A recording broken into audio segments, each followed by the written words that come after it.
who's training and prepping for their golf tournament, getting a golf swing right at Michael Jordan's. Did Caitlyn Clark just walk into Michael Jordan's private men's golf club, uninvited, unannounced, and unapologetic, and turn it into her own personal training ground? That's not a headline. That's a warning shot. Because when the world's most fearless woman in sports decides to step into the house that Michael Jordan built, you're not witnessing a visit, you're witnessing a takeover. This wasn't some PR stunt or carefully coordinated media moment. It was rebellion wrapped in grace, confidence disguised as calm, and dominance in motion. On a quiet Florida morning, while most of the sports world slept, one woman changed the conversation, not with a microphone, but with a driver in her hands. Caitlyn Clark didn't come to ask for permission. She came to take what was hers: the respect, the legacy, the narrative that had been denied her by a league too afraid of her light. And as she stepped through the iron gates of Michael Jordan's ultra-exclusive golf course, a sanctuary that even billionaires begged to enter, the guards froze, unsure whether to stop her or salute her. Because in that moment, Caitlyn Clark didn't look like a guest. She looked like the future. Witnesses say she arrived alone. No entourage, no camera crew, no stylist. Just a plain cap, a set of clubs, and that same fire that once silenced arenas across America. The morning haze lifted as she walked past the stone pathway engraved with Jordan's name. And it was almost poetic. The greatest to ever do it, meeting the one rewriting what greatness means. You could feel it in the air, that pulse, that electricity that follows her everywhere she goes. People whisper her name differently now. It's not Caitlyn Clark the rookie.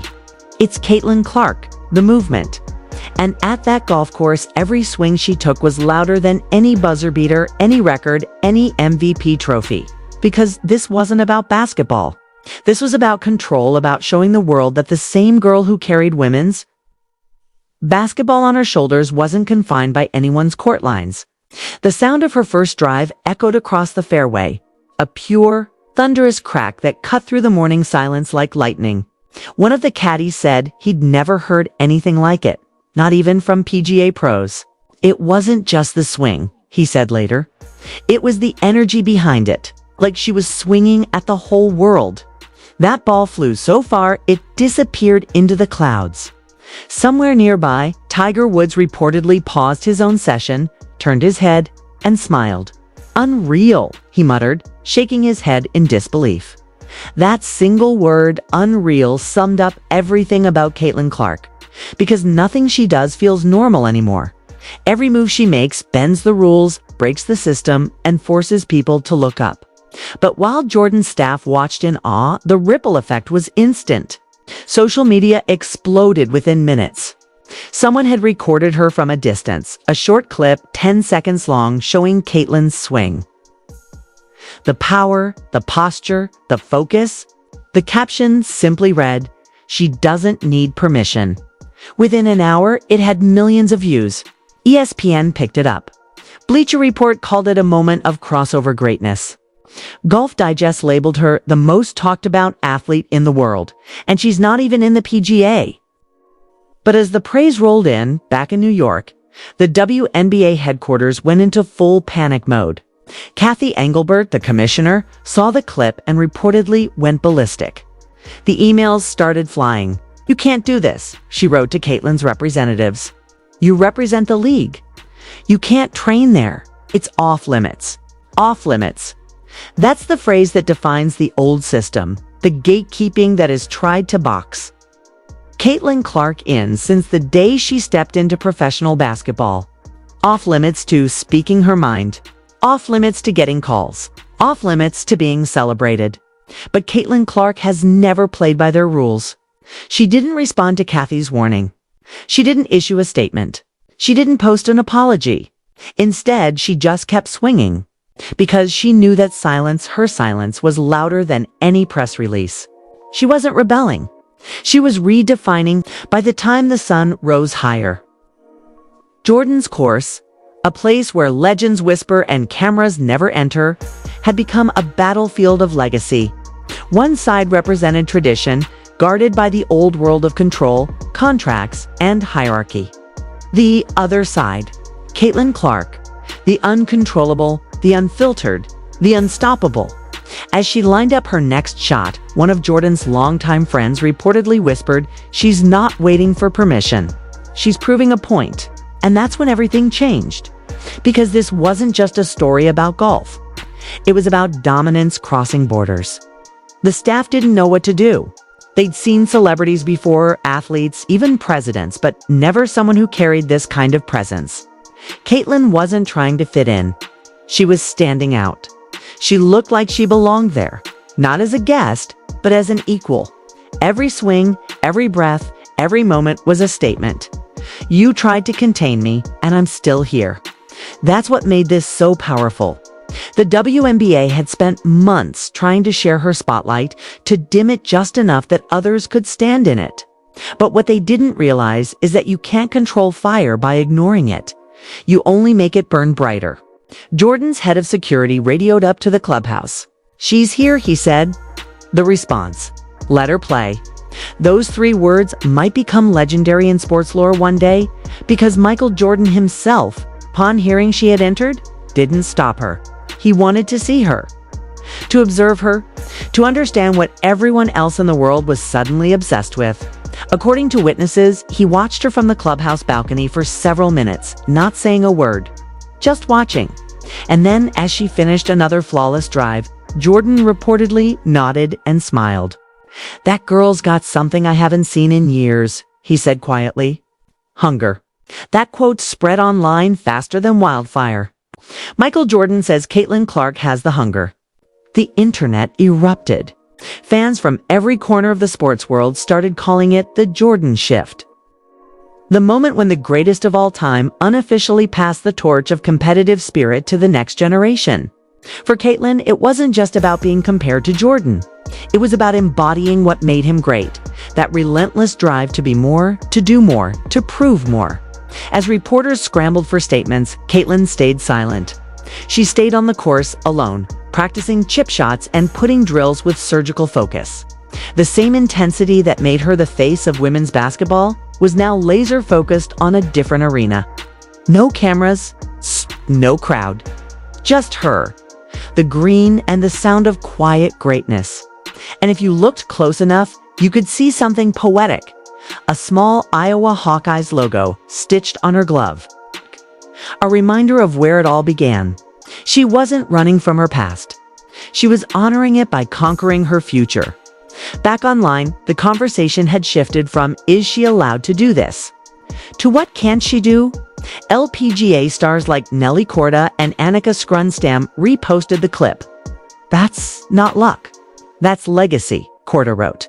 "If she keeps swinging like that, we'll see her at the LPGA soon," added Scrunstam. Even the official account for Michael Jordan's club liked the post, something they never do. It was confirmation. She wasn't just there. She was being welcomed. Meanwhile, inside WNBA offices, the panic turned to frustration. Sources leaked that Kathy Engelbert had sent another warning, this time accusing Caitlyn of violating her media image contracts, claiming she was prioritizing golf over basketball. The irony: the entire world was talking about Caitlyn Clark, and by trying to silence her, the league had only amplified her voice. It was déjà vu for fans who'd watched the same pattern all season, the league resisting the very player who was saving it. Sports analysts called it out instantly. "This is what we've been saying all year." One podcast host ranted. "They're trying to control Caitlyn instead of celebrating her. The LPGA did everything right. They embraced her. And look, they're winning." That's the difference between fear and vision. Fear tries to contain. Vision lets greatness run wild. Caitlyn Clark isn't a brand to be managed. She's a force to be felt. And for all the critics who doubted her, for all the voices that said she'd fade once college ended, this moment was proof that Caitlyn Clark doesn't fade. She evolves. From college courts to pro arenas to the greens of Michael Jordan's empire, she's expanding what it means to be an athlete. She's not following a playbook. She's writing her own. As the Florida sun began to set, the course emptied. And Caitlyn remained alone, focused, free. Every swing seemed to echo the message she's been sending since day one. You can't limit me. It's the same message that's igniting arenas, selling out tickets, and making even her critics tune in. Because the truth is, everyone wants to see what she'll do next. She's not just a player anymore. She's a movement with a pulse. When she finally packed up and started walking back toward the gates, a member of the staff reportedly said, "You coming back tomorrow?" Caitlyn looked over her shoulder, smiled, and said, "I'm just getting started." And that's the thing about Caitlyn Clark. She doesn't play for approval, applause, or permission. She plays for legacy. That day wasn't about golf. It was about freedom, the kind of freedom no contract, no commissioner, and no critic can take away. Caitlyn Clark didn't join Michael Jordan's club. She took it over.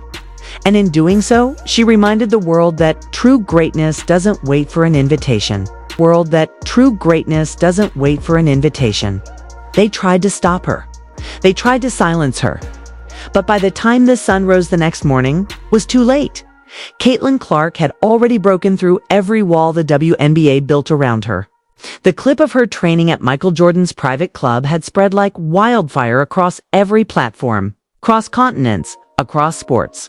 What began as one swing turned into a revolution. ESPN was looping it on repeat. SportsCenter analysts couldn't stop talking about it. Golf commentators were dissecting her form like scientists examining a meteor strike. But the real explosion wasn't happening on social media. It was happening inside the WNBA offices, where Cathy Engelbert reportedly stormed into an emergency meeting, slamming her laptop shut and saying, "She's out of control." No, Cathy, she's not out of control. She's out of your control. For years, leagues, executives, and media gatekeepers have treated women's sports like a sandbox, contained, predictable, safe. Then Caitlyn Clark showed up and turned that sandbox into a storm. She changed ticket sales. She changed TV ratings. She changed the way people talked about women's basketball. And now, by stepping into Jordan's world, the world of icons, the world of money, the world of power, she wasn't just changing the conversation. She was rewriting the rulebook. This wasn't rebellion. This was evolution. And Cathy Engelbert, the commissioner who once called Caitlyn the future of the league, suddenly realized that the future didn't need her permission to exist. Inside that Manhattan boardroom, reports say the tone was panic mixed with disbelief. Public relations teams wanted to get ahead of the narrative. Marketing advisors wanted to clarify her image rights. But the truth is, there was no narrative to control. The internet had already decided. Caitlyn Clark wasn't just a WNBA player anymore. She was a global phenomenon. And when a phenomenon starts moving, you can't pause it. You can only watch it burn. Meanwhile, in Florida, the golf course where it all happened had become a pilgrimage site for fans. By noon, photographers were gathered outside the gates. People were driving from across the state just to snap a picture of the entrance. The place Caitlyn Clark changed sports. Jordan's team had to shut the course down for the day just to control the crowd. Someone left a sign by the gate that said, "The House of Legends." It wasn't referring to Jordan anymore. It was referring to her. Michael Jordan himself reportedly made the first move. According to insiders close to the situation, he requested a private meeting with Caitlyn later that week. No cameras. No sponsors. Just two competitors face to face. People who were in the room said it was electric. No small talk, no PR smiles. Just that quiet tension that exists when greatness recognizes greatness. Jordan looked at her and said, "You remind me of someone I used to know."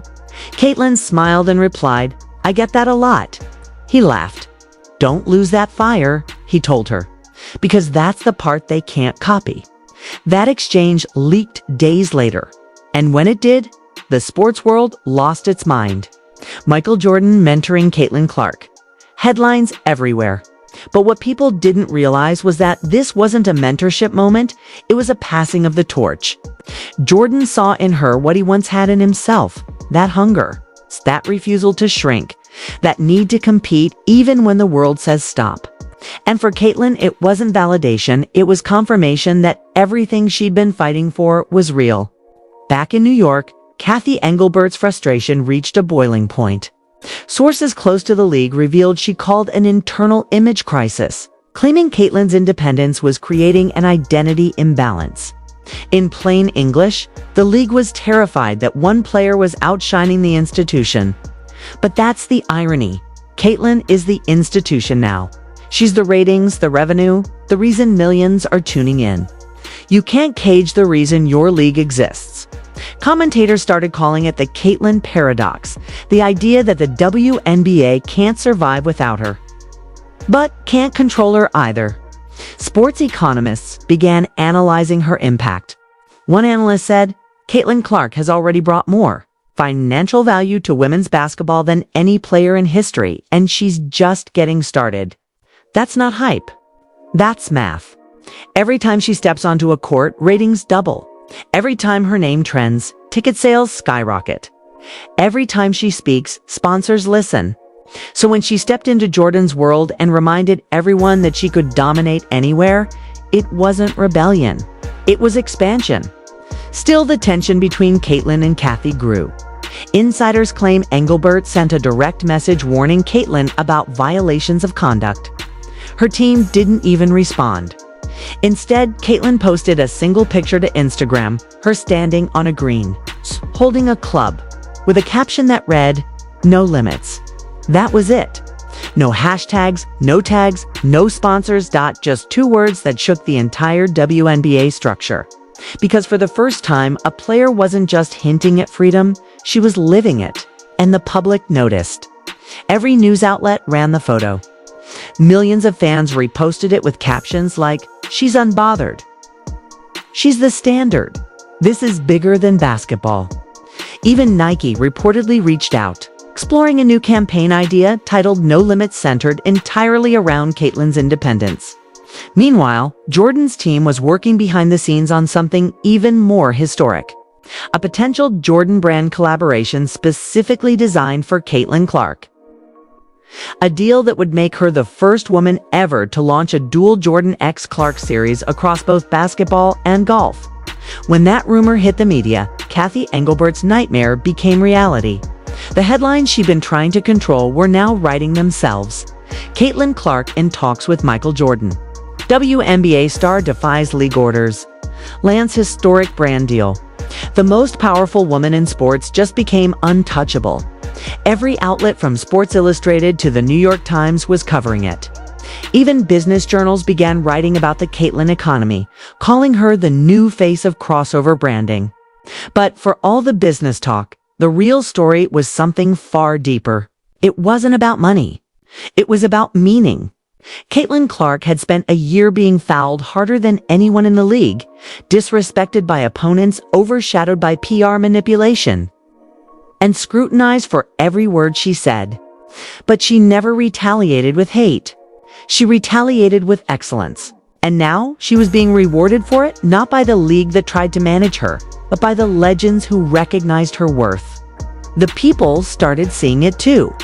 Online communities that once debated whether she was overhyped were now united in one voice.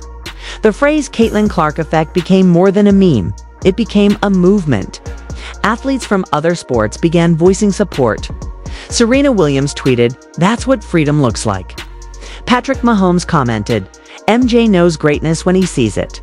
Even Billie Jean King wrote, "When one woman breaks through the wall, we all rise." That's the kind of influence Caitlyn carries. The kind that transcends the game. Inside the WNBA, however, the silence was deafening. Other players were split. Some admired her courage.